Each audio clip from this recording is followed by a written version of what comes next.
Si vous entendez demain que je suis devenu fou, ne vous posez pas la question d'où ça vient. Ça vient tout simplement du marché crypto actuel. On a des chutes de 6% du Bitcoin en un seul jour. Et ça depuis plusieurs jours. Je ne parle même pas des altcoins. Où on a des chutes de près de 10 à 20% par jour sur des altcoins. Et ça, chaque jour, mon portefeuille saigne atrocement. J'ai une perte de plus de 50% dans mon wallet. Et pourtant, je souris. Je ne suis pas aussi fâché que ça. Et dans cette vidéo, je vais vous expliquer pourquoi. En plus, je vais prendre mon trade du jour. Vous connaissez déjà le challenge où je prends un trade par vidéo. Ok, donc je vais encore prendre un trade. Au début, on va déjà commencer par revenir sur le trade précédent. Est-ce que j'ai été rentable? Est-ce que j'ai gagné de l'argent? Bon, je vous spoil un peu. Oui, j'ai gagné de l'argent. On va voir exactement combien est-ce que j'ai gagné avec le trade précédent. Et aujourd'hui, on va prendre également un autre trade. Alors, le marché a chuté, c'est vrai. On va faire un petit état du marché. On va faire l'analyse technique comme d'habitude pour pouvoir déterminer les positions qu'on va prendre. Mais je tenais avant même de commencer la vidéo à vous dire tout simplement que actuellement, il faut avoir un mindset très fort. Et il faut avoir le courage d'investir pendant la chute. Parce que c'est ça en fait qui fait la différence. Beaucoup de personnes paniquent quand ça commence à monter, ils veulent acheter. Et pourtant c'est maintenant quand ça chute, quand le moral est bas, quand les nerfs sont à vif, quand vous êtes à l'épreuve, c'est là que vous devez acheter. Et c'est ce que moi je fais. Alors j'en ai même tellement mal parce que je n'ai pas autant de liquidité que j'aimerais en avoir. Mais actuellement, dès que j'ai une petite liquidité, j'investis au maximum. Mon portefeuille a certes chuté de près de 50%. Mais je reste confiant, je croise les doigts, je sais que c'est comme ça que le marché fonctionne. Il descend et il finira toujours par remonter. Et quand il remontera, il finira toujours par redescendre. C'est ça le principe, ok? Donc quand ça descend, c'est le moment d'acheter. On n'achète plus quand ça monte. Donc quand ça va péter, dans les semaines qui vont venir, je ne veux pas voir les gens qui vont me dire j'achète quoi, leader? Non. C'est maintenant qu'il faut te positionner. C'est pas un conseil d'investissement, mais il faut savoir que c'est maintenant qu'il faut te positionner. Tu attends un peu, il sera trop tard. Et un autre élément qui me plaît également avec le marché des cryptos et surtout le marché futur, c'est que tu n'as pas besoin d'attendre que le marché monte pour gagner de l'argent. Je vois beaucoup de traders attendre que le marché monte ou vouloir toujours que le marché monte. Moi, je suis dans une conception totalement différente. Quand tu es un trader assez compétent, tu gagnes quelle que soit la configuration du marché. C'est ma vision des choses. Donc, je me dis que quand ça chute, c'est encore une opportunité de faire plus d'argent parce que tu peux parier à la baisse et gagner de l'argent. Et c'est ce que moi je fais actuellement. Et pour vous dire vrai, je suis plutôt rentable. D'ailleurs, vous avez vu mon premier trade. Vous avez vu le second trade. Et le second trade, je vais faire le bilan de ça aujourd'hui où j'ai gagné de l'argent en pariant à la baisse. C'est pour dire que même quand ça chute, c'est une occasion idoine de gagner de l'argent. Je gagne de l'argent pendant la baisse avec le trading futur. Et ce que je gagne comme argent, je rachète des cryptos avec pour tout simplement attendre la montée. Donc je gagne en abscisse, je gagne également en ordonnée. Je vous explique comment je fais tout ça dans cette vidéo. N'oubliez surtout pas de liker la vidéo et de mettre le mot du jour qui est tout simplement short Bitcoin. Laissez ça en commentaire et allons-y, let's go. Bon.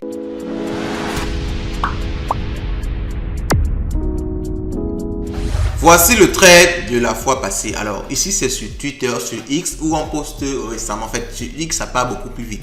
Parce que ici il faut faire une vidéo, prendre le temps de préparer la vidéo, la monter, l'éditer, la mettre en ligne. Pourtant sur Twitter, dès qu'il y a une information, on la partage rapidement. Donc rejoignez-nous également sur Twitter.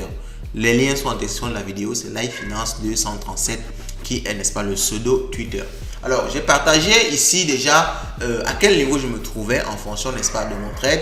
Vous voyez, ici, j'étais à 14%, ok, à 14%. Et finalement, quand j'ai terminé le trade, vous voyez, vous pouvez voir ici, j'ai gagné finalement 19% sur ma position. J'ai fait un levé x5, ok, j'ai gagné 19% de ma position. Et si vous voulez que je vous parle plus en chiffres, j'ai gagné 743 $ sur ce trade-là. Donc, vous pouvez voir que même quand le marché chute, on peut effectivement gagner. Alors, regardez la vidéo précédente. J'ai laissé le lien ici sur X, sur Twitter. Vous voyez, c'est le lien de la vidéo ici. J'ai également laissé ça épinglé plus haut où vous pourrez, n'est-ce pas, voir la vidéo précédente où j'ai parlé de comment est-ce que j'ai pris le trade. Pourquoi est-ce que j'ai parlé à la baisse? Qu'est-ce qui m'a poussé à le faire? Alors, je vais quand même me rappeler ici rapidement. Je me suis basé sur ce qu'on appelle le gap CME. J'ai déjà parlé de ça ici plusieurs fois. Donc, allez à vous d'aller essayer un peu de vous documenter pour voir de quoi il s'agit. Je vais tout simplement vous montrer un peu qu'est-ce qu'on appelle le gap CME et comment est-ce que, pourquoi est-ce que j'ai pris, n'est-ce pas, une position à la baisse. Alors, je dois taper ici BTC, point d'exclamation, un point d'exclamation, je crois que c'est ça. Bon, il faut juste que ça. m'affiche quelque chose, j'ai envie de changer. Je vais prendre le graphique du Bitcoin futur. Ok, je prends le graphique du Bitcoin futur parce que le gap CME, c'est un écart créé entre le prix, n'est-ce pas, de fermeture du marché des professionnels le vendredi et l'ouverture du marché le lundi. Ça crée un certain gap du prix et on a constaté qu'en général, le prix, n'est-ce pas, se comporte de façon à aller combler, n'est-ce pas, ce gap-là. Vous pouvez voir ici, vous voyez. Donc, voici le gap qu'on avait tracé la fois passée. J'avais mis même un rectangle dessus. Et vous voyez que le prix, juste après une petite montée, quand on a repris, il y a eu une chute, là où la chute est venue combler, le gap là a été totalement comblé, on est encore parti chercher les plus bas. Donc c'est comme ça, chaque semaine il y a un gap qui se crée, bon, pas forcément chaque semaine en général, il y a un gap qui se crée et le prix se comporte toujours de façon à aller combler ce gap là. Donc c'est pour ça que moi j'ai parié à la baisse et mon pari a été gagnant. Alors j'ai fait ça en démo trading, j'ai également fait ça en trading réel. Ok, donc j'ai fait ça en démo trading que vous avez pu voir tout à l'heure, j'ai également fait ça en trading réel. Donc on va dire qu'actuellement, malgré la chute, avec même la chute, je saute même que ça chute peut-être plus, je vais encore me faire beaucoup plus d'argent. Ok, bon, assez parlé du trade de la fois passée, on va se concentrer sur le trade d'aujourd'hui et on va aller en pratiquant concrètement. Alors je rappelle que j'ai mon petit tableau sur lequel je me base pour prendre mes décisions de trading. On commence toujours par la tendance. Quelle est la tendance actuelle du marché? On revient sur TradingView. On part maintenant sur le graphique du Bitcoin. Je rappelle que l'autre c'est le graphique du Bitcoin futur. Ok, donc il y a le graphique du Bitcoin futur et il y a le graphique, n'est-ce pas, du Bitcoin, le Bitcoin spot. Donc je suis maintenant sur le graphique du Bitcoin spot. Alors je regarde l'autre graphique là quand j'ai envie de voir les gaps CME. Parce que là-bas c'est le graphique des professionnels. C'est là-bas qu'on voit quand il y a des creux. Ça c'est le graphique des particuliers. Les particuliers c'est 24 sur 24. Il n'y a pas d'arrêt du marché crypto. Alors on continue et on va essayer, n'est-ce pas, de voir la direction que le marché a au cours de ces dernières heures.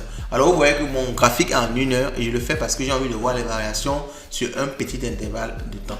Alors je vais essayer de faire un trade sur un jour. Comme je dis toujours, je suis en day trading.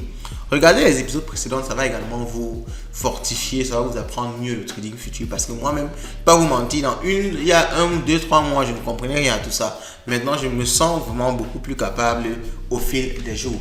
Bon, allons-y. Nous sommes aujourd'hui le 4 et on va donc regarder précisément le cours entre le 3 et le 4. Alors, entre le 3 et le 4, il faut quand même voir que la tendance est baissière.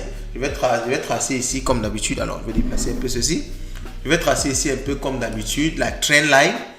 Ok, on voit que la tendance est clairement baissière. Alors, mais il y a autre chose qu'il faut voir. Je vous dis toujours que les tendances ici sont bizarres. Il y a l'ancienne tendance et il peut y avoir un retournement de tendance. Quand je vois par exemple ceci là, je vois les bougies vertes ici sont en train de manifester un changement de tendance qui peut se faire sur la journée, sur les 24 heures de demain. Donc, on peut peut-être continuer en tendance baissière sur la semaine, mais sur 24 heures, on peut remonter avec une tendance haussière. Parce que vous voyez comme ça, quand je projette, on est au niveau du 5, ok? Donc, j'essaie de me mettre juste là et je vois qu'on peut reprendre une tendance haussière. Et ça, c'est à cause des bougies vertes ici. Si je m'étais arrêté ici, par exemple, c'est-à-dire si j'avais commencé à prendre le trade ici, la tendance devait être clairement baissière. Je ne devais même pas hésiter. Mais vous voyez que là, on a une tendance baissière, certes, mais on a une reprise là qui montre qu'on est peut-être en train de faire un changement de tendance. Donc, il faut prendre ça en compte. Donc, moi, je vais plutôt, comme je vais essayer de trader sur le court terme, 24 heures ou même pas 24 heures, parce que je peux faire du scalping, c'est-à-dire, je me positionne sur des petits intervalles de temps, peut-être 1 heure, 2 heures. Je fais un trade de 1 heure, 2 heures. Donc, moi, sur 1 heure, 2 heures là, par exemple, je vais chercher à prendre plutôt la tendance qui est haussière. Je vais plutôt dire que la tendance est haussière de ce côté-là. Ok? J'espère que vous comprenez un peu ma démarche. Ok? Je ne regarde pas juste la tendance globalement comme ça. Je regarde la tendance également par rapport au trade que je veux prendre. Si je veux prendre un trade par exemple sur le mois, sur l'année, c'est différent. Là, je vais peut-être voir qu'on a plutôt une tendance haussière et je vais peut-être faire un long. Mais si je veux faire un trade sur 1 heure, 2 heures, je vais regarder la tendance sur les heures qui vont venir. Et quand je vois, je reviens ici, quand je vois, vous voyez, sur les heures précédentes, c'était vraiment baissière, mais quand je vois là, je vois comme s'il y a un retournement de tendance. C'est pour ça que je définis ma tendance et je dis haussière. Ok? J'espère que c'est bien clair. On continue. Alors maintenant, je regarde le RSI. Le RSI est un indicateur qui nous montre un peu la puissance du marché pour dire que, ok, est-ce que l'actif là, est-ce que la remontée là est vraiment soutenue? Est-ce qu'il y a vraiment beaucoup de personnes qui achètent ou bien est-ce que c'est une légère remontée? En fonction de ça, ça va me convaincre dans l'idée que la tendance est vraiment haussière. Donc, je cherche indicateur RSI. Ok, je clique sur RSI et on peut voir ici que le RSI, c'est lui qui est en violet là. Le RSI est à 41. Ok, et je connaissais mon principe. quand le RSI est à 41, ça veut dire qu'il est plus proche de 30 que de 70. Je vous explique le principe du RSI, je l'explique à chaque fois. Lorsque le RSI dépasse les 70, ça veut tout simplement dire que on est en train d'avoir un actif qui est survendu, ok? Survendu et non, suracheté plutôt. Quand le RSI dépasse 70, on a un actif qui est suracheté. Il peut avoir un retournement de tendance vers la baisse. Mais lorsqu'on descend en dessous de 30, ça veut dire que le RSI est non, c'est plutôt l'inverse. Qu'est-ce que je dis? Je me répète et plus clairement. Lorsque l'actif dépasse, le RSI dépasse les 70, ça veut dire que l'actif est suracheté et on peut avoir un retournement de tendance vers le bas. Et lorsqu'on est en dessous, n'est-ce pas, de 30, ça veut dire que l'actif est survendu et on peut avoir un retournement de tendance vers le haut. Donc 40 est plus proche de 30 que de 70. Donc je vais considérer que l'actif est survendu et on peut donc avoir un retournement de tendance vers le haut. Vous pouvez voir ici, donc le RSI est remonté et ça a également causé la remontée, n'est-ce pas, du prix à ce niveau. Donc on peut dire que l'actif est toujours survendu, donc la tendance peut se retourner vers le haut, ce qui me fait prendre une décision qui est tout simplement longue, haussière. Ok, long, tendance haussière, c'est aussi également un long. On va maintenant regarder les données, les data. Et pour regarder les data, vous connaissez, c'est mon site préféré. On va aller sur CoinGlass. CoinGlass est un site extraordinaire qui donne beaucoup de data super intéressantes concernant, n'est-ce pas, les prix, les liquidités au niveau, n'est-ce pas, des crypto-monnaies. Alors on va regarder les liquidations parce que le Bitcoin et les cryptos en général, les marchés financiers en général se comportent toujours à aller chercher les poches de liquidité. Et si on regarde sur 12 heures, parce que je cherche toujours à regarder les plus proches, on peut voir qu'il y a une énorme poche de liquidité sur les 58 672. Ok, vous voyez ici, énorme poche de liquidité. Et le Bitcoin se comporte toujours à aller chercher, de façon à aller chercher les liquidités. Donc moi je pense que ça va aller chercher cette liquidité-ci qui est là juste en haut. Donc ça veut dire que c'est un long que je vais également prendre vers les 58 672. Donc on va dire ici long vers les 56. Donc c'est quoi le prix exact? Le prix là c'est 58 672. Donc 58 et puis 672. Je vais faire un long vers les 58 672. Alors le Dixie c'est le dollar et c'est très important de regarder le dollar parce que le dollar c'est lui qui drive le marché. Lorsqu'on a un dollar qui est baissier, c'est très bon pour le marché des crypto-monnaies. Et on peut voir ici qu'on a un dollar qui est vraiment baissier, du moins qui continue une tendance à la baisse. On peut voir ici, ça continue vraiment la tendance parce qu'il n'y a même pas de signe de retournement. Alors j'ai envie de tracer une trendline.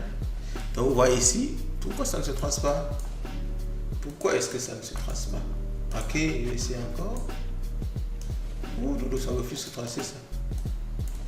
Ça refuse de se tracer. Attends, je vais essayer de rafraîchir la charte et je vais essayer de retracer. Je vais essayer de retracer. Ça ne veut pas apparaître, c'est pas pourquoi. Ça ne veut pas apparaître. En tout cas, ça ne veut pas apparaître, mais je crois que vous voyez, ça se voit quand même clairement. Essayons de changer. Oh, c'est bizarre ça. Bon, essayons de déplacer celle-ci et on essaie de l'agrandir là. Vous pouvez voir donc que la trendline du dollar est très baissière de façon générale et même sur le court terme. Donc, ça veut dire que le dollar va continuer à chuter et c'est une très bonne nouvelle pour les cryptos parce que quand le dollar chute, les cryptos en général montent. Donc, le dollar nous fait également prendre une décision longue. Et je crois que si vous essayez de voir déjà, je crois qu'on va finalement prendre un long parce qu'on a déjà 4 éléments qui nous convainquent que c'est un long. Alors maintenant, on regarde le MACD. Le MACD, c'est un indicateur qui nous montre un peu qu'est-ce qui peut se passer sur le marché. Est-ce qu'on peut avoir les retournements de tendance? Donc on va regarder le Moving Average, Convergence, Divergence. Et lorsque le MACD coupe la ligne de signal vers le haut, je n'ai pas parlé de ça ici. Lorsque le MACD coupe la ligne de signal vers le haut, c'est un signal acheteur. Ça veut dire que le marché est en train de se retourner vers le haut. Donc c'est très bien de prendre plutôt un long. Je pense que je vais commencer à trader plus sur le marché. Pas en démo trading, en réel trading. Tout simplement parce que chez moi, je crois que moi j'aime gagner de l'argent.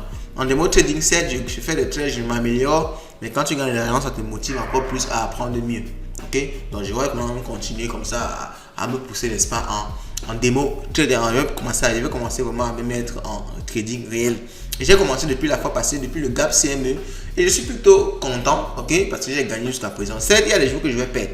Je ne peux pas gagner à toutes les reprises, mais je crois que ça me permettra de vraiment de mieux m'améliorer parce que en démo trading, certes, tu apprends, mais étant donné que tu ne prends pas vraiment de risques, tu es un peu laxiste.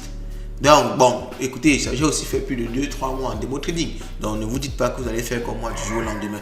continuez à avoir un démo trading et c'est quand vous allez vous sentir un peu plus confiant, comme maintenant, que vous pouvez décider de commencer en trading réel. Donc moi, je commence déjà un peu en trading réel, quelques positions quand je suis un peu sûr, ok, un peu comme maintenant. Parce qu'il faut aussi voir un élément que le marché a beaucoup chuté. Et quand il y a des grosses chutes comme ça, en général, il y a une petite reprise qui peut faire un petit long, un petit scalping de 1-2 heures. Vous prenez un peu d'argent et vous restez tranquille. Donc, vous voyez, même le mardi nous confirme une tendance haussière. Donc, je vais faire le long. Ok, maintenant, on va regarder les funding et on va voir. Les funding, c'est tout simplement cet indicateur-là qui nous montre ce que les gens sont en train de faire. Quand les fundings sont bas, quand les fundings sont négatifs, vous voyez partout là c'est négatif, négatif, négatif. Quand les fundings sont négatifs, ça veut dire que beaucoup de personnes sont en train de parier à la baisse. Et quand tout le monde parie à la baisse, le marché fait quoi? Il part dans l'autre sens. Le marché est toujours comme ça. Le marché est toujours en train de se comporter de façon inverse à ce que tout le monde fait. Et on peut voir ici que les fundings ont vraiment chuté. C'est passé dans le négatif. Donc c'est pour dire que tout le monde est en train de parier à la baisse. Ça veut dire que qu'est-ce qu'il faut faire? Il faut parier à la hausse. Ça veut dire que je vais encore long. Et maintenant, on va tomber sur les news du jour. Les news du jour, on va ouvrir ça rapidement ici. Ce sont les news du jour. Alors, les news du jour ici. Alors, déjà, je vous demande de nous suivre sur Twitter. C'est très important. On va aller un peu, on va pouvoir rapidement les news du jour parce que les news du jour, c'est un dernier indicateur que j'ai rajouté récemment pour pouvoir voir, n'est-ce pas, vous excusez le bruit du chien là. C'est un chien du quartier qui dérange. Donc, alors, je reviens dessus. Vous allez voir que les news du jour, ce sont des indicateurs également très importants parce que les news du jour, vous pouvez avoir une news qui peut changer toutes vos analyses techniques. Et il faut toujours vérifier les news du jour pour voir est-ce qu'il n'y a pas une news qui est vraiment mauvaise qui va toujours faire plonger le marché. Alors on commence par la société Ryan App annonce une avancée significative dans le cadre de la réglementation MiCA. Ok, donc ça ne nous intéresse pas trop. Le gouvernement sud-coréen dévoile un système de surveillance en temps réel de la fraude aux crypto-monnaies. Bon, ça c'est plutôt une bonne chose. Ok, c'est plutôt une bonne chose. Alors, certes, les crypto-monnaies se veulent entre guillemets anonymes, entre guillemets souverain, c'est-à-dire il ne faut pas qu'il y ait une institution qui peut te traquer ou bien bloquer tes cryptos et tout. Bon, dans ce sens-là, c'est pas très bien. Mais dans le sens vraiment de la réglementation, c'est une bonne chose parce que ça va permettre de mieux intégrer les crypto-monnaies dans l'écosystème financier mondial. Bon, l'agrégateur de DeFi Llama propose l'agrégation de marchés de prêts et d'emprunts décentralisé. Alors ça c'est une news intéressante parce qu'il y a beaucoup de marchés de prêts et d'emprunt. Donc DeFi ils ont décidé de rassembler ça un peu comme un comparateur de prix. Ceux qui achètent les billets d'avion, vous devez comprendre de quoi je parle. Alors ça c'est une news. Malgré la récente pression du marché, la liquidité des altcoins s'est conséquemment améliorée cette année, en hausse de 38% par rapport à 2023. Ok, il faut aussi dire qu'il y a beaucoup plus d'argent dans l'écosystème, il y a beaucoup plus d'altcoins. Donc entre guillemets c'est un peu normal. Donc vous voyez c'est vraiment une bonne nouvelle ici. Donc, alors ça, ce sont mes tweets perso. Vous allez partir voir ça sur la chaîne. C'est pas vraiment une news. Les Canadiens montrent peu d'intérêt pour les cryptos marqués par un effectif d'environ 3% des Canadiens qui utilisent le Bitcoin. Les institutionnels du pays semblent quant à eux s'intéresser à ces actifs. Vous voyez que c'est plutôt des news positives. Et quand qui dit news positive, voici encore le Salvador continue son DCA sur le Bitcoin. Le pays possède actuellement plus de 5801 Bitcoins. C'est beaucoup quand même. Pour une valeur de plus de 337 millions. Ça, c'est ceux qui ont la liquidité. Quand ça chute comme ça, les gars, c'est l'occasion d'acheter au maximum. J'imagine que le président de Salvador doit acheter les bitcoins carrément chaque jour, surtout quand il y a ce genre de chute là. Donc, vous voyez que même les news de jeu sont positives. Donc, ça veut dire qu'il faut que je long. Et je vais également long. Ok, bon, maintenant pour prendre le trade, moi je vais rester me poser et prendre le trade effectivement pour déterminer mon stop loss, pour déterminer mon take profit. Mais pour le take profit, vous avez déjà une idée parce que on a vu qu'il y a une grosse liquidité vers ici. Donc je vais prendre mes profits peut-être juste un peu avant, peut-être à 660. Ok, 58, 660, je peux déjà prendre mes profits. Maintenant, le stop loss, je vais peut-être mettre ça sur un chiffre mental. Alors vous savez que lorsque vous tradez, il y a ce qu'on appelle des chiffres significatifs. Donc ce sont les chiffres ronds en général. Les chiffres ronds comme 60 000 $, 55 000 $. Donc ce sont les chiffres, on va un peu dire, comme je dis, significatifs quoi. Donc on va dire, comme c'est un chiffre rond, beaucoup de personnes vont mettre peut-être des ordres d'achat là-bas ou des ordres de vente là-bas. Donc je pense que les 55 000 $, c'est un chiffre rond. Donc beaucoup de personnes peuvent mettre des ordres d'achat vers les 55 000 $. C'est pour dire qu'on aura du mal à descendre plus bas que les 55 000 $. Donc ça peut être un bon élément où je peux prendre mon stop loss. Ok, donc ça c'est juste à titre indicatif. Je ne vais pas exactement mettre ça. Quand je vais commencer à entrer les chiffres, je vais mieux observer peut-être pour mieux prendre une position. Vous voyez, je vais mieux observer dans tous les cas. Mais c'est juste pour vous dire, que c'est un peu comme ça qu'on définit également ce genre d'éléments-là. Donc, je vais aller prendre mon trade et je vais poster, n'est-ce pas, ça sur Twitter avec cette vidéo-ci en attache. Donc, à vous également d'analyser, à vous de prendre également le trade si vous le souhaitez. Laissez un commentaire, likez la vidéo. N'oubliez surtout pas de le faire, c'est très important pour la chaîne. Et on va se retrouver dans la vidéo prochaine ou la vidéo du challenge prochaine où je vais vous expliquer ce que j'ai obtenu comme résultat. Je croise les doigts et j'espère que ce sera concluant. En tout cas, vous serez au courant de mes bénéfices. Ok? Bon, on se dit à la prochaine. Ciao, ciao.